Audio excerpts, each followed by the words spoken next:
Bienvenue dans Commotion et Sport de haut niveau, votre série de podcasts de l'INSEP dédiée à mieux comprendre la commotion cérébrale et ses enjeux dans le monde du sport de haut niveau.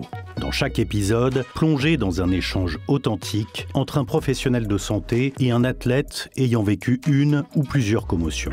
Aujourd'hui, nous recevons Fabien Wolfhard, masseur kinésithérapeute, et Ilman Mukhtarov, lutteur à l'INSEP. Ensemble, ils aborderont les symptômes, les défis de la gestion des commotions, pourquoi il est essentiel d'en parler et les étapes clés d'une prise en charge adaptée. Parce que préserver la santé, c'est aussi garantir la performance. Salut Ilman, est-ce que tu peux te présenter et nous dire un peu pourquoi, quel sport tu fais et voilà, à quel niveau tu pratiques ton sport? Alors moi je suis Mukhtarov Ilman, membre de l'équipe de France de lutte libre. Ça fait plus de 20 ans que je fais de la lutte et une dizaine d'années à l'INSEP. On est ici pour parler de commotion. Est-ce que tu peux nous parler de ta première commotion cérébrale, comment c'est arrivé, voilà, ton expérience personnelle par rapport à cette première commotion? On va dire ma vraie première commotion, celle que j'ai pris, on va dire sérieux, essayer de traiter, voir ce qui se passait ou pas, ce qui allait pas. C'est en 2022, c'était lors d'un tournoi en Roumanie. C'était pour la sélection au championnat du monde, donc j'étais en concurrence. Et lors d'un match, j'ai eu en fait 2 commotions en une. Au début, je prends un coup sur la tempe, j'étais tout tétanisé, je suis resté devant. Et l'adversaire, pensant que j'avais arrêté et qu'il avait moyen de pouvoir marquer des points, il me réattaque de face. Et en fait, je tape derrière encore la boîte crâne. Donc, j'en ai fait une bonne grosse à ce moment-là. Ouais. Ça c'est le mécanisme finalement. Et du coup, quels étaient après les symptômes sur le moment? Qu'est-ce qui t'est venu à l'esprit? Comment t'as réagi par rapport à ça? Sur le moment, tout de suite, en fait, j'arrivais plus à bouger. Je voyais tout au ralenti. Et en fait, ce qui est marrant, c'est que moi, venant d'un pays de l'Est, quand quelqu'un a un malaise ou quoi, on va tout de suite essayer de chercher la langue, en fait, pour pas que tu t'étouffes. Vu que tout le monde n'a pas le PSC1 chez nous. Et en fait, je crois le médecin, avec son gars, il cherchait ma langue, je sens, mais sauf que j'arrive pas à bouger, et j'arrive pas à lui dire non, tout va bien, en fait. Et je le vois. Je sens son doigt en train de chercher ma langue pour savoir est-ce que je fais un malaise ou j'étais parti. Et en fait, je suis revenu à moi au bout de 1 minute comme ça. Et vu que je connaissais pas très bien tout ça, moi j'ai demandé à continuer le match. Alors que j'avais... Je peux pas dire dormi parce que j'étais conscient, je voyais tout, mais je pouvais pas bouger et je voyais tout au ralenti, mais j'ai quand même continué le match. Mais en fait, c'était comme s'il y avait de la neige, tu sais, comme c'était un peu du brouillard. J'ai quand même lutté comme ça. Et j'ai gagné le match. Mais à la fin, pareil, j'ai eu en fait un espèce de voile blanc, vraiment les 10 dernières secondes. Je me suis mis au contact avec l'adversaire, j'ai réussi à tenir comme ça, mais malheureusement, ça n'a pas suffi. Et j'ai perdu le match. Ok, à ce moment-là, toi, t'as pas eu cette présence d'esprit de t'arrêter, et c'est certainement bien normal.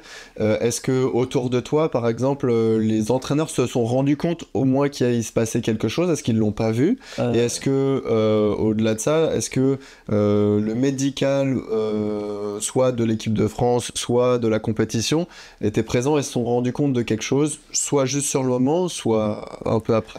Alors, sur la vidéo, on le voit tout de suite, mon coach il réagit tout de suite.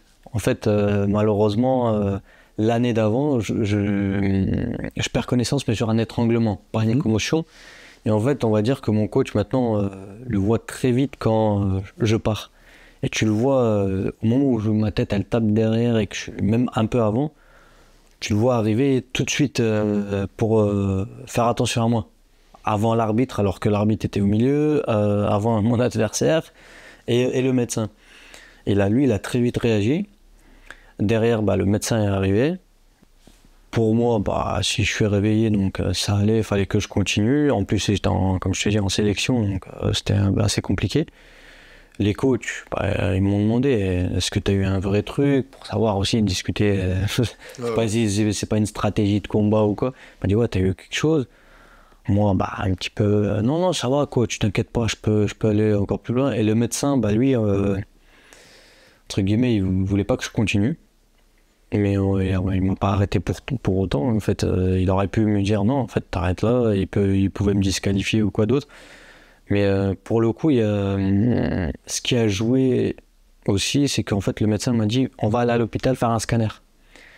Sauf que 10-15 ans avant, on a eu une histoire d'un lutteur français qui est allé à l'hôpital, dans un hôpital roumain, et qui a eu une histoire très très compliquée, qui a failli perdre son bras et tout. Et moi, en fait, pendant la commotion, je pense à ce lutteur-là. Et il y a tout un truc qui se dit, non, non, hors de question que j'aille à l'hôpital roumain, j'ai pas surtout que je viens d'avoir un truc de ouf, on me parle de scanner, on me parle de ma tête. Il y a eu tout un truc en si peu de temps, et j'ai refusé d'aller à l'hôpital, j'ai refusé d'écouter le médecin par peur, et j'ai tout de suite refait le lien avec le lutteur. Et entre guillemets, j'ai un petit peu menti à mes coachs, donc... tout le monde l'a vu, mais c'est moi qui ai eu le dernier mot. Ok. Ce qui est super intéressant, ce que tu nous dis, c'est il y a une part déjà sur la sensibilité des entraîneurs, et ça c'est un point sur lequel on est intéressé, c'est que l'entraîneur souvent c'est le plus spécialiste dans son sport évidemment, et du coup il a la capacité à percevoir des attitudes, des façons de combattre ou de faire le sport en question. Là pour le coup c'est la lutte, et d'être le plus à même de détecter un problème de commotion par exemple, parce qu'il y a quelque chose qui fonctionne pas bien. On sait que sur la commotion, la question se pose pas vraiment quand il y a une perte de connaissance, quand on a des symptômes qui sont très visibles, mais sur des symptômes qui sont des fois un peu moins perceptibles, la connaissance et la perception de l'entraîneur est super importante pour détecter quelque chose qui se passe pas bien. Là tu nous as parlé un peu de tes symptômes à chaud, quels ont été les symptômes à froid un peu plus tard après la compète? Alors t'as perdu à ce moment-là, donc c'était fin de compète pour toi. Qu'est-ce qui s'est passé les heures qui ont suivi, le lendemain, etc.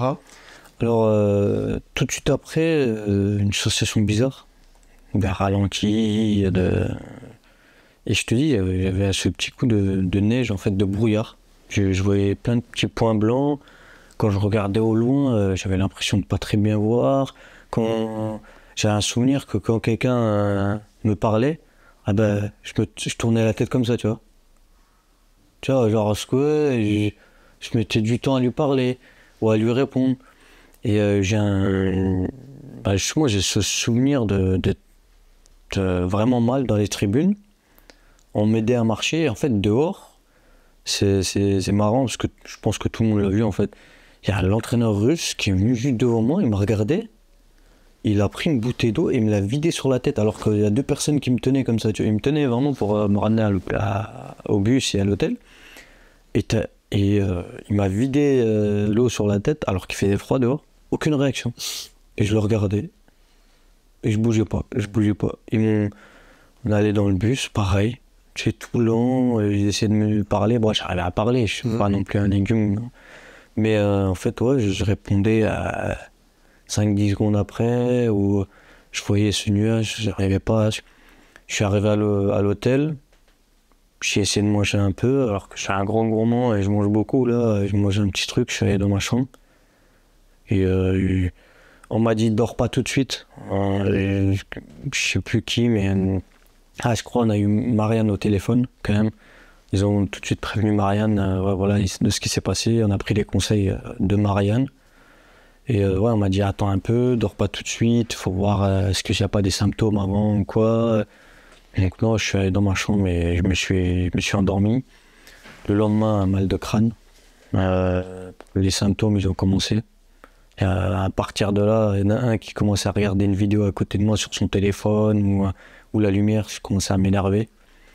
Et dès que je suis rentré, je suis allé voir tout de suite Marianne parce que ça je connaissais pas.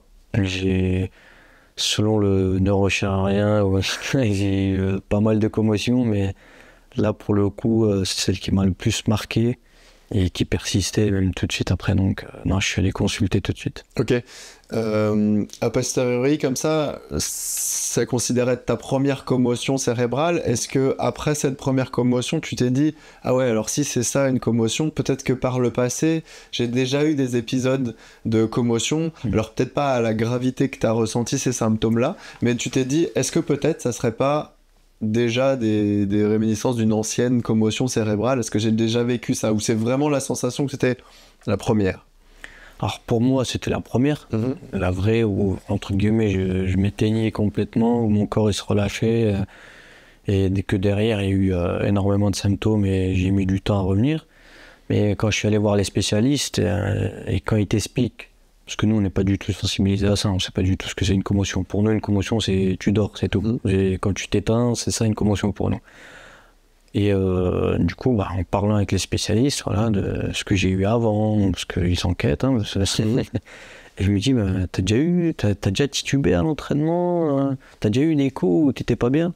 Moi, tout compris, une vingtaine de fois. Il me dit, rien que tituber déjà, c'est considéré comme une commotion. Je dis, non, en fait, tu réfléchis, tu te dis, mais ouais, c'est un peu bête, en fait.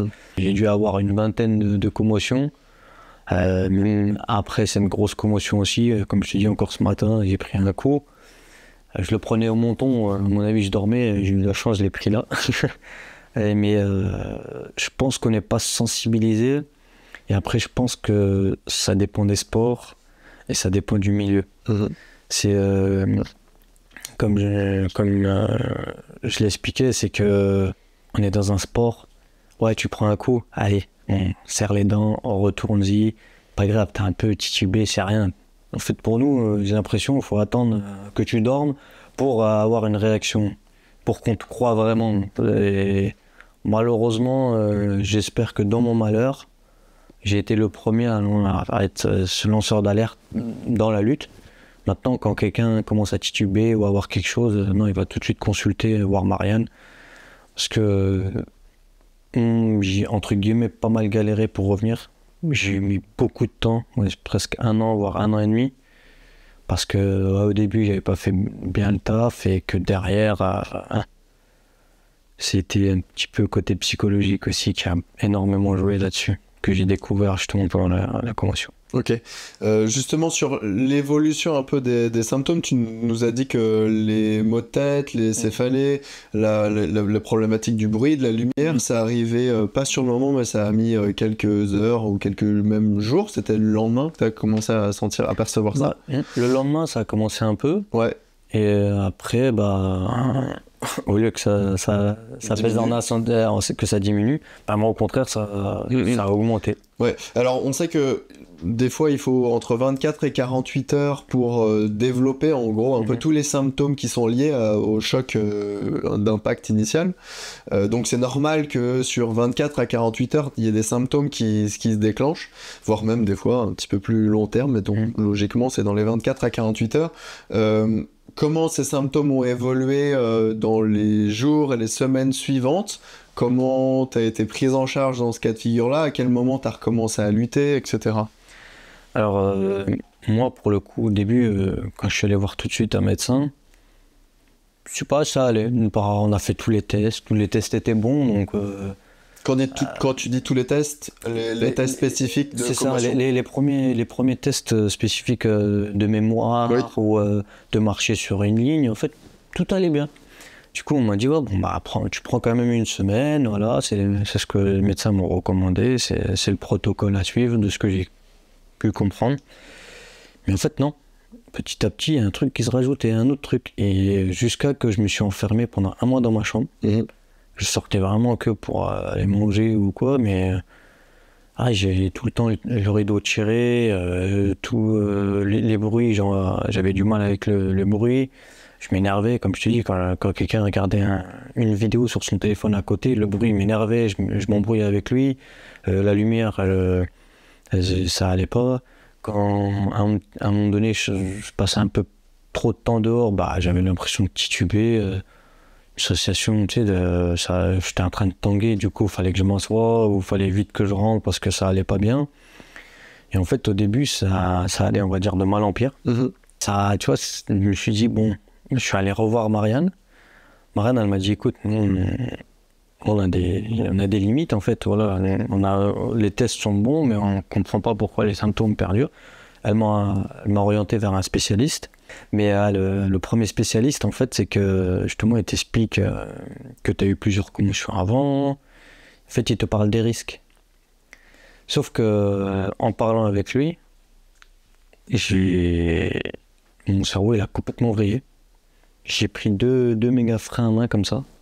Parce qu'entre nous, quand le mec te parle de mort, tu remets toute ta vie en question. Tu dis, attends, j'ai 25 ans.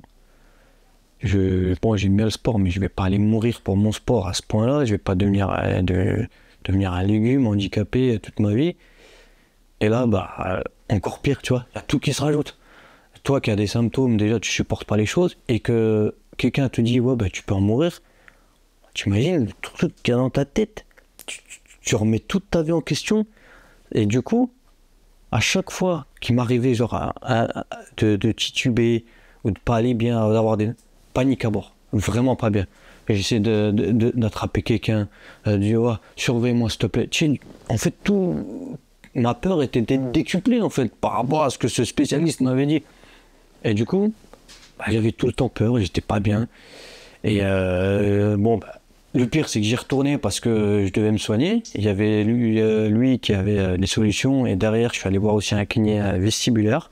Je ne connaissais pas. Et le kiné vestibulaire, ça m'a pas mal aidé. Au début, j'étais très réticent. Je ne connaissais pas et c'est une très bonne chose. Après, c'est au bout de 6 mois quand même. Tu vois, au bout de 5-6 mois, j'essaie de revenir à la lutte, mais justement, je suivais le protocole. En gros, tu fais du vélo, si le vélo ça va, tu vas courir, ainsi de suite. Si ça va bien, tu augmentes, si ça va pas, tu reviens à l'étape précédente. Et en fait, je commençais à refaire des roulades, à essayer de lutter, au bout de 6 mois, mais ça allait pas. Toujours un truc, j'ai la tête qui tourne. D'un côté, tu te dis, bon, mais ils me prennent pour un mytho, peut-être les coachs. Moi, ça progresse pas. Tu te dis, bon, il y a un truc qui va pas quand même. Tu te remets en question. Tu te dis, je vais pas rester toute ma vie comme ça. Et le coach, un jour, il m'a dit, c'est quoi, viens, on va prendre l'avis d'un autre spécialiste. C'est véridique. C'était un mardi après-midi. Je suis allé voir un autre spécialiste. Et lui, pour le coup, on n'a fait que de discuter. Il m'a pas fait de test, rien, on s'est posé. Bon, il m'a dit, qu'est-ce qui se passe maintenant? Je lui ai dit, dis-moi ce qui t'arrive. Et je lui explique ce que l'autre neurologue m'avait dit. Voilà, il peut t'arriver ça. Il m'a dit, pardon.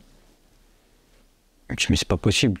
Je l'aurais pas inventé de mort. Je l'aurais pas inventé. J'y connais rien en commotion. Je vais pas inventer qu'on m'ait dit que j'allais mourir ou quoi. Je dis, non, mais attends, je me dis, c'est impossible. Et en fait, en discutant avec lui, il m'a pas mal rassuré. Il m'a dit, allez, toi, pour lui, il m'a dit, la seule chose, au pire des cas, il me dit, la pire des choses que tu peux avoir, c'est de la démence. Et il me dit, c'est 1 cas sur 1 million. Il me dit, ouais, il y a eu des rugbyman qui ont eu de la démence, mais voilà quoi. Il me dit, tu vas pas en mourir.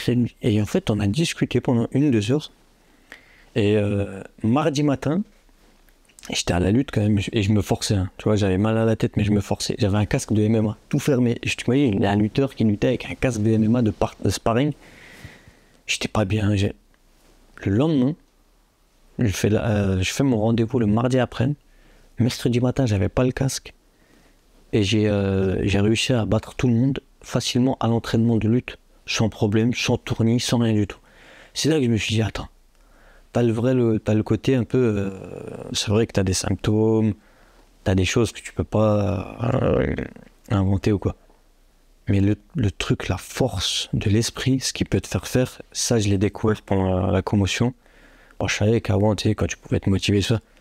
Mais quand on te met 2 freins à main comme ça, voilà, je peux te dire que l'esprit peut te faire des choses incroyables. Ouais, c'est super intéressant ce que tu nous racontes et ça met le doigt sur un paramètre important, c'est l'aspect psychologique dans la commotion.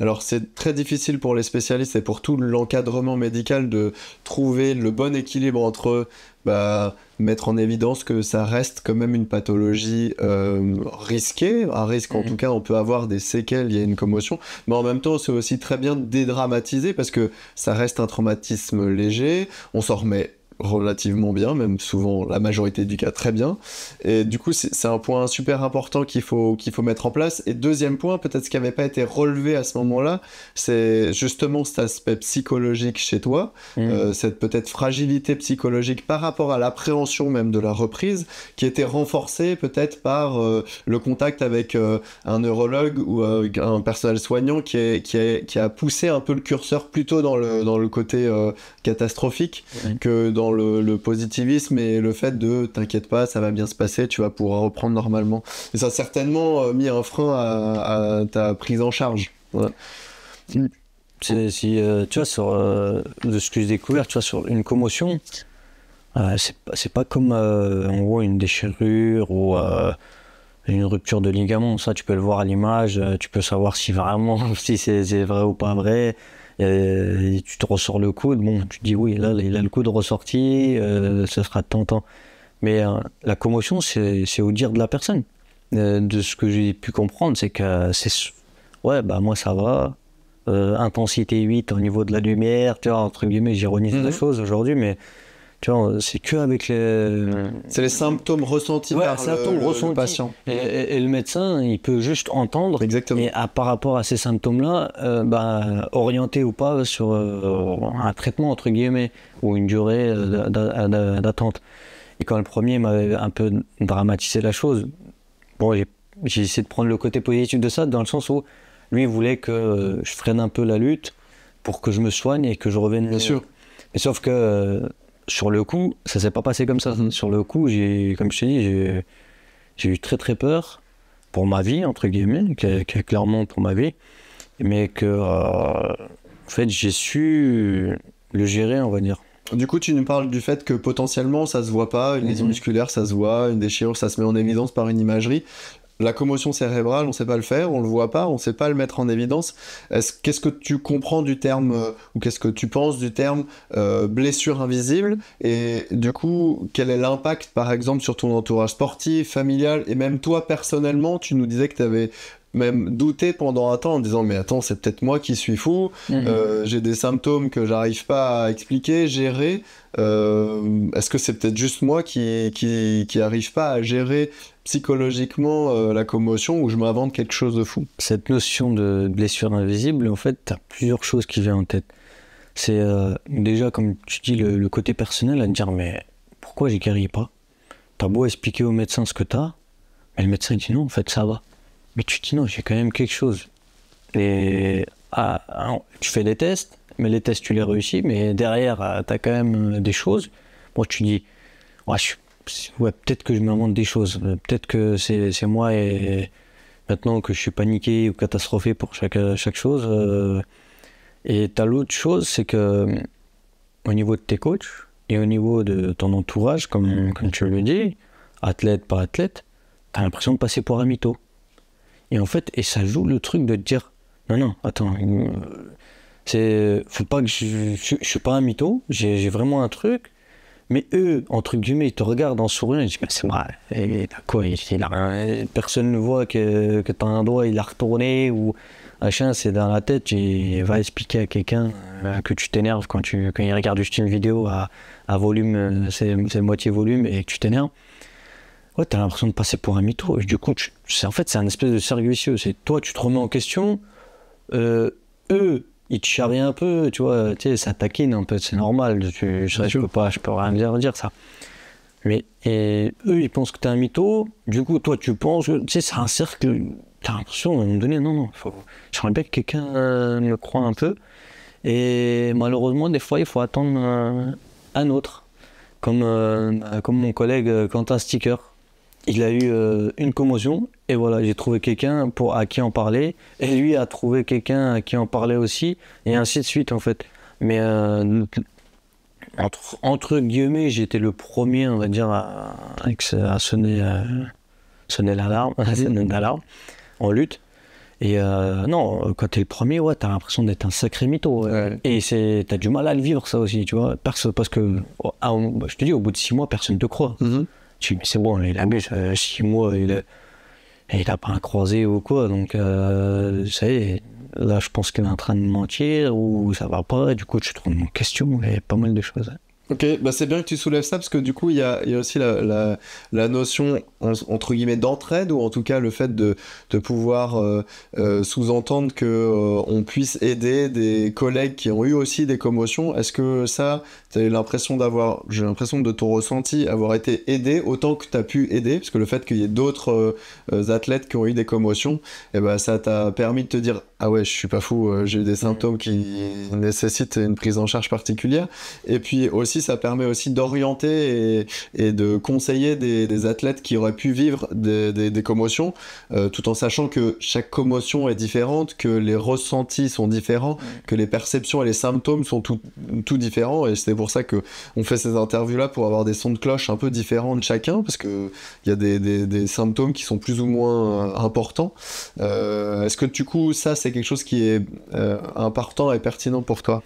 Oui, tu vois, quand tu dis ouais, t'as été aidé au début, en fait, t'as été aidé, mais par le côté médical. Et t'as été aidé, ouais, par les coachs qui veulent ton bien, ou le médical qui veulent ton bien. Mais ils savent pas réellement ce que t'as, entre guillemets. Et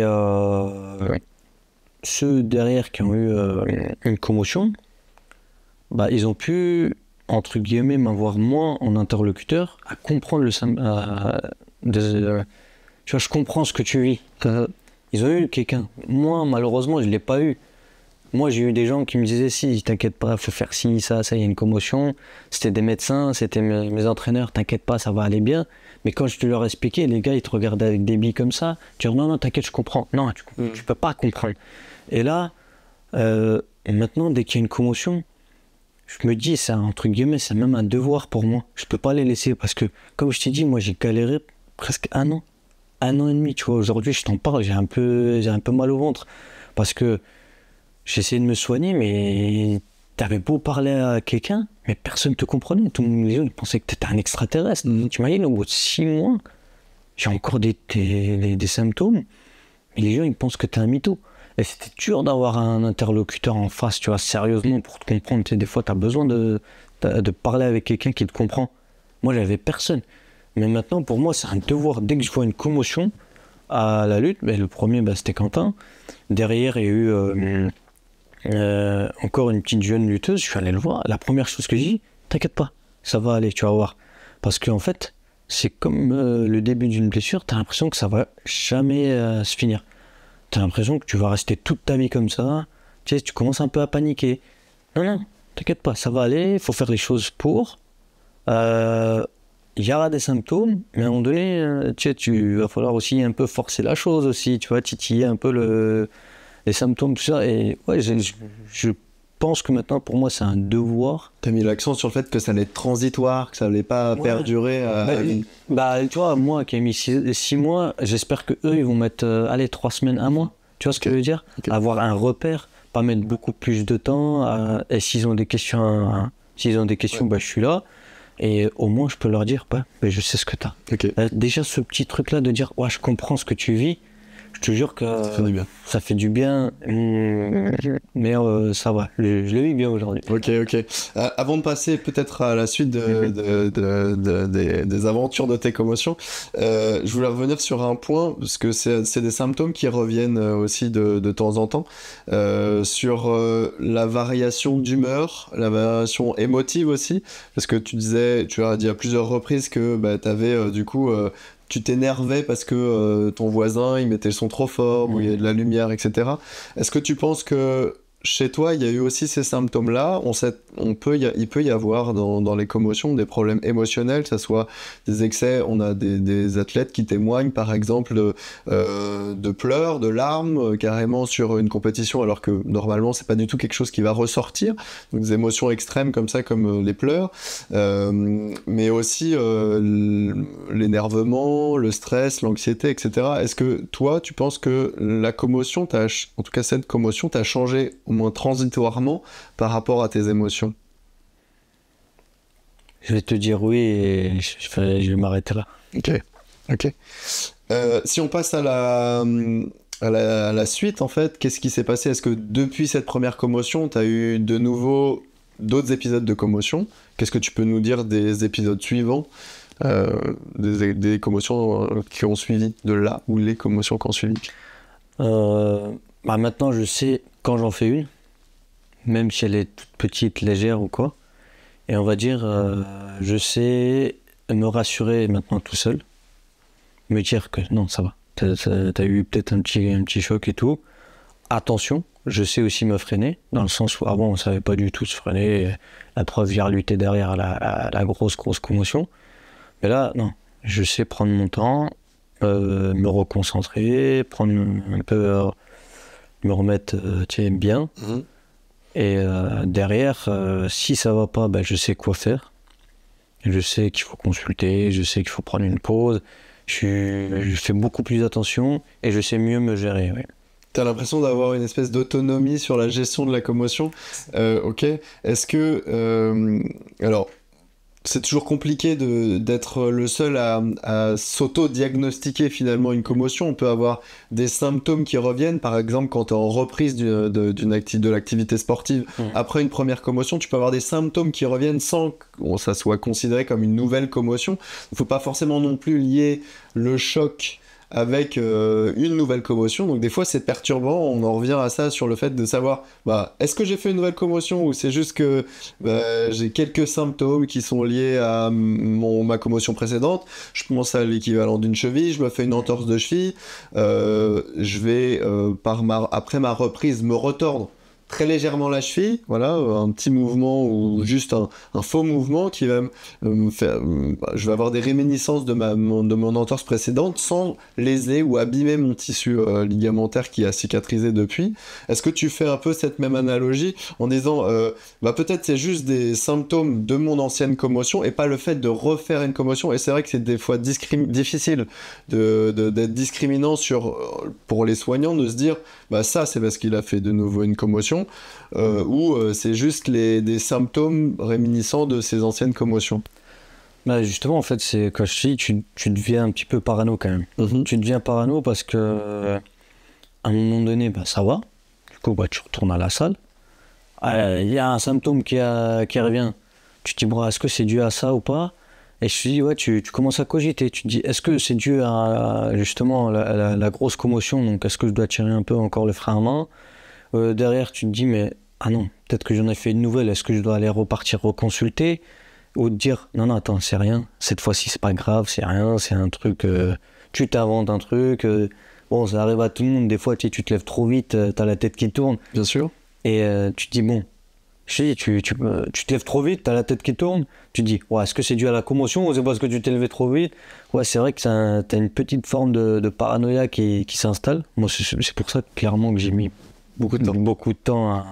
Ok. Et est-ce que du coup, si je dois revenir à un diagnostic de commotion, est-ce que depuis cette première commotion a été posée par un médecin une nouvelle commotion? Est-ce que tu as fait un choc violent qui a entraîné de nouveaux symptômes qui t'ont fait revenir voir Marianne, en l'occurrence la médecin? Et quand est-ce que c'était? Tout récemment, comme je t'ai dit, nous, paradoxalement, on est le seul sport de combat où on n'a pas le droit de frapper. Pas le droit de faire des soumissions de clé de bras, même prendre la nuque seule. Les étranglements, on n'a pas le droit. Mais par contre, on a beaucoup de percussions, avec les mouvements où tu te retournes, ou quelqu'un il t'attaque de face, la première chose qu'il défend, c'est la tête. Donc ça arrive souvent qu'on ait entre guillemets, des petites commotions, parce que maintenant je sais ce que c'est. Mais je te dis, tu relativises aussi encore, malheureusement. Même si j'ai eu cette grosse commotion, je reprends régulièrement des coups, mais j'arrive à mieux le gérer. Et je sais, maintenant, je connais les limites de quand je dois aller voir Marianne. J'ai eu, il n'y a pas longtemps, un sacré coup sur la tête. C'était au championnat d'Europe. J'ai pris un KO. Pareil, j'ai eu mal à la tête tout de suite après. J'avais du mal un peu, pareil, un petit peu au ralenti, mais le lendemain, tout allait bien. Tu vois, même les jours qui suivaient, comme je disais, les 24-48 heures, tout allait bien. Mais ouais, maintenant, j'attends un peu, je me précipite pas trop.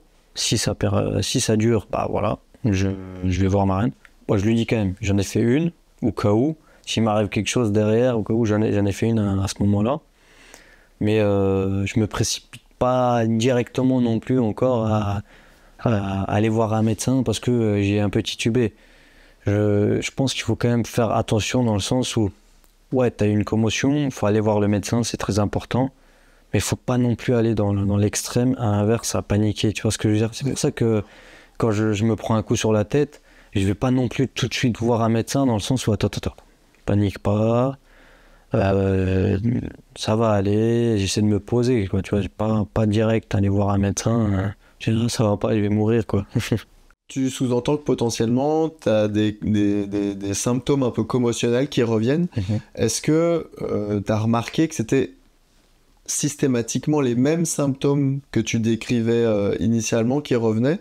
On s'est rendu compte à la suite de ces différentes interviews que souvent les symptômes décrits étaient très différents sur les patients interviewés, mais par contre que s'il y avait des commotions récidivantes, les symptômes qu'ils décrivaient pouvaient être les mêmes que ceux de la première commotion.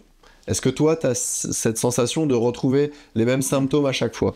Alors, pour le coup, la lumière et le son, ça va, ça a disparu. Ok, ça revient plus. Ouais, ça revient plus trop. Mais par contre, j'ai l'impression que je titube plus facilement. J'ai l'impression que j'ai la tête qui tourne plus rapidement si maintenant je prends un coup. Ou même des fois, tu vois, je peux marcher dans la rue. Ça fait 2 ans, 3 ans. Ouais, j'ai la tête qui tourne, je suis pas bien.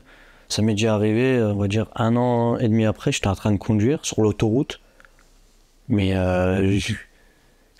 j'ai une sensation je suis sur un bateau en train de tanguer. Je dis, oh là là, il va falloir vite que je m'arrête sur la bande d'arrêt d'urgence, sinon là... Mais j'ai l'impression que je titube plus vite qu'avant. Par contre, ça oui, c'est vrai que j'ai ces symptômes-là. Il y en a qui ont disparu. Après, chacun, comme tu le dis, a des symptômes qui sont différents et qui persistent. Ok. Si tu as un message à faire passer aux entraîneurs, à ton entourage, qu'est-ce que tu pourrais leur dire de la commotion? Quel message tu aurais envie de faire passer? Ne prenez pas à la légère qu'elle soit plus petite, minime commotion. Il ne faut pas paniquer, mais il faut quand même consulter. Pas en avoir peur, mais quand même se renseigner et mieux connaître, on va dire, ces blessures-là que, entre guillemets, pas beaucoup de gens connaissent. Et en plus, c'est des blessures très personnelles. Donc, comme je te dis, c'est très dur d'avoir des interlocuteurs qui peuvent te comprendre. Mais ouais, ne pas prendre à la légère, consulter, ne pas paniquer et faire le nécessaire pour aller mieux. Ouais.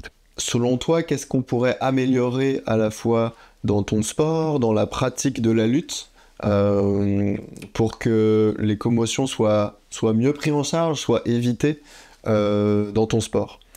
Écoute, moi j'ai passé le BF1, BF2, BPGEPS lutte. Je suis un animateur et entraîneur de lutte, brevet fédéral. Derrière, j'ai passé un BPGEPS lutte, entraîneur de lutte. Mais pas une fois dans ces formations, on m'a parlé de commotion. On m'a parlé de blessures. On m'a parlé tu vois, les classiques, quoi, genoux, épaules, tous ces trucs-là. Mais commotion, j'ai pas de souvenir qu'on ait parlé d'une commotion ou peut-être c'est moi qui ai dû rater un cours. Donc tu dirais que peut-être la formation des encadrants, des entraîneurs... De tout le monde. De tout le monde. Ouais, même des athlètes, de leur faire comprendre ce que c'est une commotion, de pas en avoir honte aussi. Parce que, ouais, comme tu dis, c'est une blessure un peu taboue. Comme je te dis, moi, quand t'as l'impression d'être un mytho, T'as l'impression, tu sais, tu te prends un KO, c'est la honte, entre nous, tu sais, c'est la honte, tu vois ce que je veux dire, pour aller vraiment loin. Ouais, c'est la honte, t'as pris un KO. Ouais, t'as dormi, s'il te plaît, la honte. C'est pas la honte, il faut faire de la prévention, dire aux gens que c'est une blessure comme une autre, voire pire par moment, parce que quand t'es irritable et que t'es à deux doigts de te battre avec des gens alors que t'es déjà pas bien là-haut, non, prévention de partout. Tu vois, les médecins, ils y connaissent, mais sauf que nos coachs, comme je te dis, mon coach, il sait quand je m'éteins, mais il sait pas quoi faire derrière. Les athlètes, ils voient quelqu'un tomber dans les pommes, il va venir mettre des tartes pour te réveiller, quoi. Non, c'est pas forcément... Ou ils te mettent sur le côté, ou ils ont vu des trucs, faut lever les jambes. Déjà, savoir. Ouais, moi, tu vois, j'ai reluté derrière. Et apparemment, c'est très très débile ce que j'ai fait. Donc, tu vois, moi, j'ai reluté derrière la commotion tout de suite après.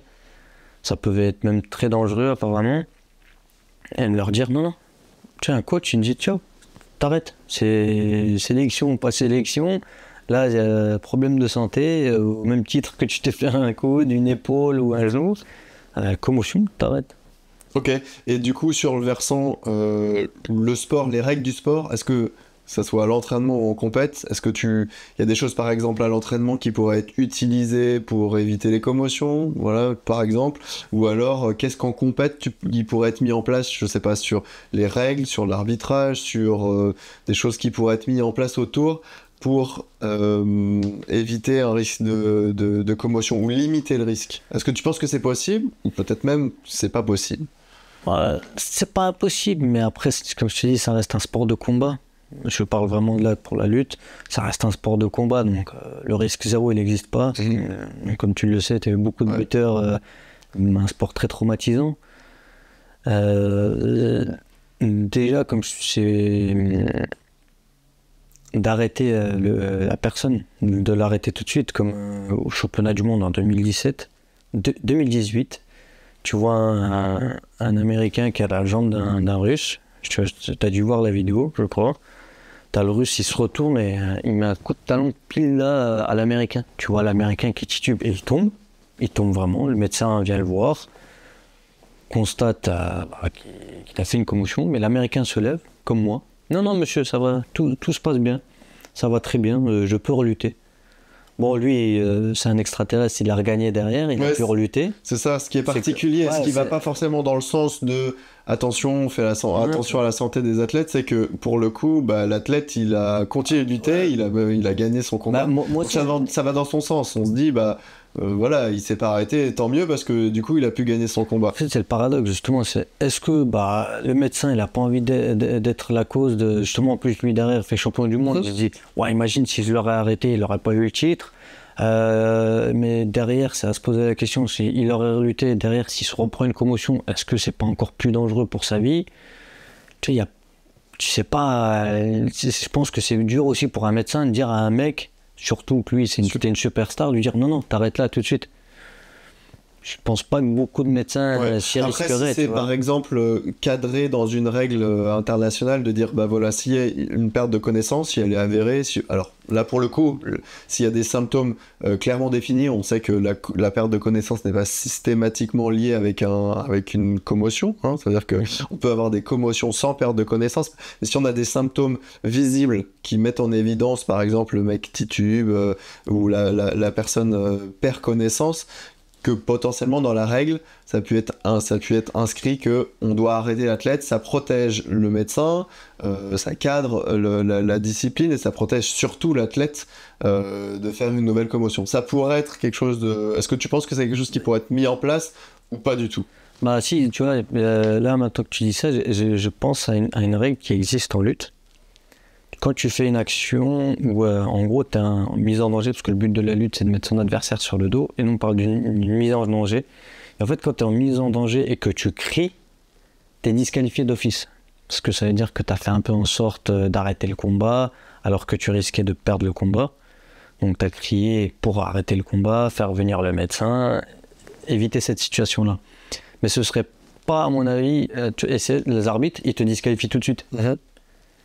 Peut-être que ce serait à l'arbitre de dire, même si à mon avis ce ne sont pas des médecins, ce ne sont pas... Pareil, former les arbitres à la commotion, à en détecter une, Et tout comme le cri, de leur dire, quand vous voyez, vous, entre guillemets, vous le disqualifiez ou vous l'arrêtez. C'est à vous, à mon avis, je pense que, ouais, tu vois, là, tu soulèves un point, ce serait peut-être aux arbitres de dire non, maintenant là, t'arrêtes. Tu vois, moi, l'arbitre, il m'a demandé, tu veux continuer, ça va, t'as pas trop la tête qui tourne. Sauf que, ouais, moi, je peux lui mentir, lui dire non, ça va, tout se passe bien. Tu vois, j'ai lutté avec un brouillard sur la... T'es pas en pleine lucidité à ce moment-là pour prendre ta décision. Et en plus, bien sûr, t'es pas lucide. Et en plus, si derrière il y a des enjeux, quand c'est des gros tournois ou comme moi j'étais en sélection, non, je pense que peut-être passer par les arbitres, d'où ce règle justement de si tu cries qui était en mise en danger, t'es disqualifié, ce qui m'était arrivé, que je me suis fait l'externe. Et pareil, si un arbitre, formé pour le coup, détecte une commotion, voilà, disqualifié, c'est pas grave, on prend des décisions là, on arrive à me disqualifier, là je t'arrête. Ton entourage qui a vécu pendant un long moment, puisque tu es resté plusieurs mois en dehors des tapis, comment ils ont vécu ta commotion? Est-ce que ça les a inquiétés? Est-ce que ça les a perturbés? Est-ce que comment ça a été géré par rapport à ça? Et comment toi tu les as gérés? Parce que des fois c'est aussi la personne commotionnée qui, en plus de sa charge de commotion personnelle, doit soit être potentiellement soutenu par son entourage, soit a ce besoin de rassurer aussi l'entourage. Alors tu vois, je vais te dire un truc, 3 ans après, ma mère n'est toujours pas au courant. Elle le sait toujours pas. Mais chez nous, dans ma famille, quand il arrive quelque chose, quand même, au moins ton père il doit être au courant. Ça va, il arrive à mieux gérer, on va dire, les émotions et tout. Quand on m'a parlé de mort, clairement, je suis allé voir mon père, alors que c'était bien la personne qui je peux pas annoncer que j'arrête la lutte ou quoi, mais je lui ai dit, écoute, j'ai eu un très gros souci. On m'a parlé vraiment de décès, on m'a parlé que je pouvais devenir un légume, être handicapé, et il fallait que dans ma famille, il y en ait un moins qui le sache. Entre guillemets, tu vois, c'était si demain on me retrouve dans la chambre INSEP à décéder, il faut savoir pourquoi, les préparer, entre guillemets.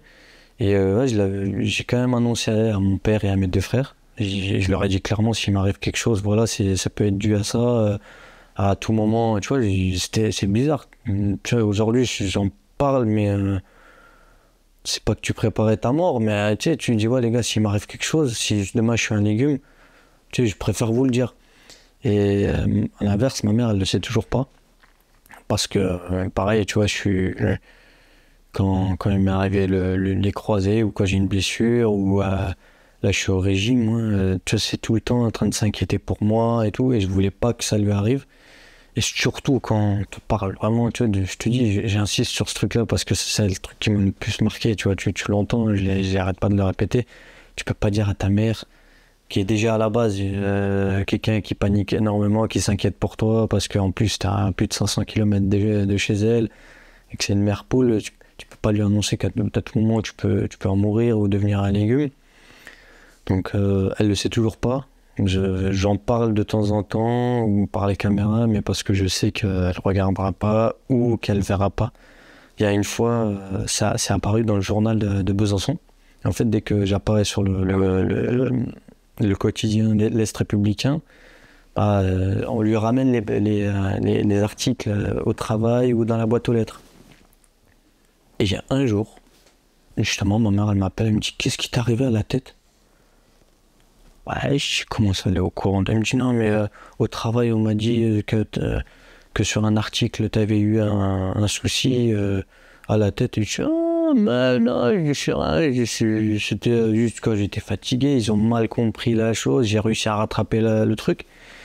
Et l'autre, qui a été vraiment compliqué à gérer, ça, c'était vraiment compliqué, c'est qu'en bout de... Tu sais, t'as l'habitude, tous les mois, t'es en stage, t'es en compétition. Et là, ta mère, elle te pose une question. Tu dis, mais ça fait 3 mois que t'as pas eu de compétition, Ilman. C'est bizarre. Et t'es obligé de laisser lui inventer un truc. Tu dis, ouais, non, en fait, là, il y a une trêve. En plus, c'était après le Covid. Tu vois, t'essayes d'inventer des trucs. Tu dis, non, il y a des tournois, on peut pas aller parce qu'il y a eu un cas de Covid. Ou derrière, tu essaies de trouver un truc. Ouais, je me suis fait une cheville. Je préférais lui dire que j'avais une cheville, que je m'étais fait un truc à la tête. Ou derrière, j'ai perdu la sélection. C'est la première fois que tu perds des sélections. Et 3 mois, 4 mois, 5 mois.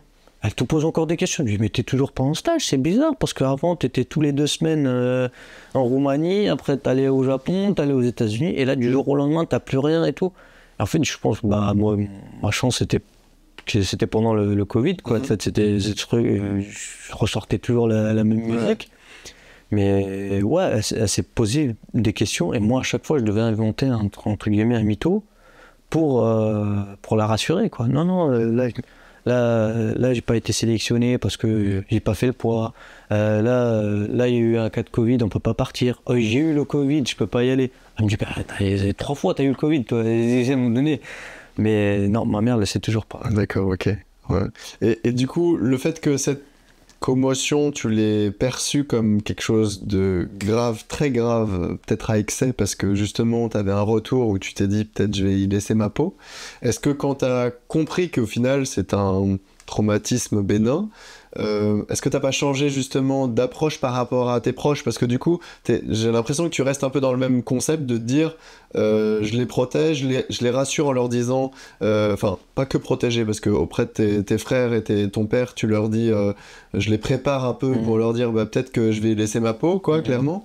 Et ma mère, je lui dis toujours pas. Est-ce que t'as changé un peu cette approche-là? Est-ce que tu te dis bah en fait, finalement, c'est bénin? Voilà, je vais pas avoir de séquelles de ces commotions-là. Je sais bien les gérer, je sais bien les prendre en charge. Donc c'est peut-être quelque chose que je vais pouvoir discuter, échanger avec mes parents. Est-ce que ça, c'est quelque chose qui s'ancre un peu dans ta tête, ou c'est des choses pour lesquelles t'as pas encore passé le pas, disons? Non, par rapport à mes frères et à mon père, non, je leur ai expliqué que voilà, j'ai eu le 2e spécialiste. En fait, ça va. C'est pas si grave que ça.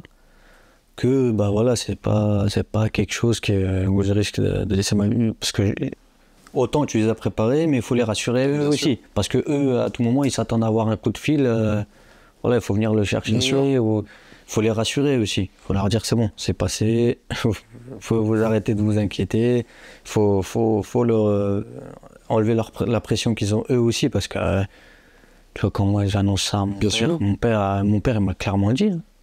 Je me dis, mais attends, et ça m'a un peu fait mal au cœur dans le sens où, tu vois, la lutte, c'est mon père qui nous y a mis, qui nous y a, entre guillemets, un peu forcé, qui a toujours été là derrière nous. Tu vois, mon père, il m'a dit un truc, et j'ai regretté de lui avoir limite dit que j'avais eu une commotion. Tu vois, mon père, il s'est posé, il a dit, mais attends, tu sais, d'habitude, il parle normalement, et là, je vois, il bégayait un peu. Il disait, c'est moi qui t'ai envoyé dans ce sport. Et du coup, il commençait à se dire, en fait, ouais, si mon fils il meurt, ou si mon fils il lui arrive quelque chose, ce sera de ma faute. Et du coup, derrière, non, j'étais obligé de lui dire, non, t'inquiète pas, en fait, ça va aller. J'ai vu un autre spécialiste, le rassurer lui aussi, pas que, tu sais, que ça rentre dans la boucle, que lui aussi il devienne parano, ou qu'il s'inquiète tout le temps à m'appeler. Ma mère, je la connais, tu vois, personnellement, je sais qu'elle serait tout le temps inquiète, même encore aujourd'hui, tu sais, au bout de 3 ans, elle m'aurait dit, toi, ta tête, ça va. Moi, ça fait 3 ans. Mais tu vois, elle me l'aurait encore posé. C'est pour ça qu'elle, vraiment, je l'ai protégée. Je l'ai protégée. Et bien sûr aussi, mes frères, en fait, c'est de les rassurer eux aussi. Parce que, pareil, comme je te dis, tu vois, mon père, quand j'ai vu la réaction de mon père, bah ouais, sur le coup, j'ai regretté de lui avoir en parlé aussi, tu vois. Okay. Encore mes frères, j'aurais pu leur en parler, c'est normal et tout, je regretterais pas. Mais sur le moment, ouais, j'ai regretté. Et j'ai un truc qui me revient par rapport à ce que tu disais de comment j'ai géré aussi, c'est qu'à un moment donné j'ai commencé à porter des lunettes, tu sais, par rapport à la lumière, par rapport à la lumière du jour. Et ma mère, elle m'a posé la question, tu vois, parce qu'en fait moi comme un débile entre guillemets, j'ai oublié de les enlever quand je suis rentré à Besançon chez moi. Ma mère elle dit, mais t'as des lunettes toi depuis quand? Non, mais en fait, c'est pour mieux optimiser, faire attention aux écrans de télé, de téléphone, d'ordinateur, obligé encore d'inventer des mythos sur le mytho. Tu te dis, pourquoi j'ai pas pensé avant? Pourquoi j'ai pas enlevé mes lunettes avant? Ou alors qu'elle m'aidait, tu vois. Ouais, bien sûr. Mais ouais, t'as toujours tu dois répondre à des questions imprévues, en fait, mais sauf parce que toi, t'y penses pas. Alors, en plus de la prévention de la commotion, on a la prévention de l'entourage et la prévention du mensonge aussi. Faut pas mentir, c'est très important. Attention, faut savoir à qui mentir. Faut savoir à qui mentir. L'objectif, c'est mentir pour protéger les autres. Moi, c'était mon objectif, justement, protéger ma mère et rassurer mon père et mes frères. Ok. Ok. Eh ben, merci Imran pour toute ton explication, je cherche le terme, mais ton témoignage, voilà. J'espère que ça va permettre d'aider aussi le monde sportif qui est victime de commotion, de mieux gérer les commotions, et ça, c'est un besoin important de médiatiser tout ça. Ça ressort dans ton discours pour dire voilà ce que c'est la commotion. Il faut pas le diaboliser ou le dramatiser. L'important, c'est de former les gens, de savoir ce que c'est, et quand on sait ce que c'est et quand le cadre sportif et médical est bien conçu, la prise en charge est plutôt fluide et facile à suivre. Merci à toi en tout cas. J'espère que les gens vont prendre plus conscience de ça. Merci d'avoir écouté cet épisode de Commotion et sport de haut niveau. J'espère que cet échange vous a permis de mieux comprendre les réalités de la commotion cérébrale et les défis qu'elle représente dans le sport de haut niveau. Dans cette série, nous explorerons des expériences issues de sports variés pour mieux comprendre les spécificités de chaque discipline. N'oubliez pas, en parler, c'est déjà agir. Si cet épisode vous a inspiré, partagez-le autour de vous. Ensemble, faisons avancer la sensibilisation et les bonnes pratiques. À très bientôt pour un nouvel épisode.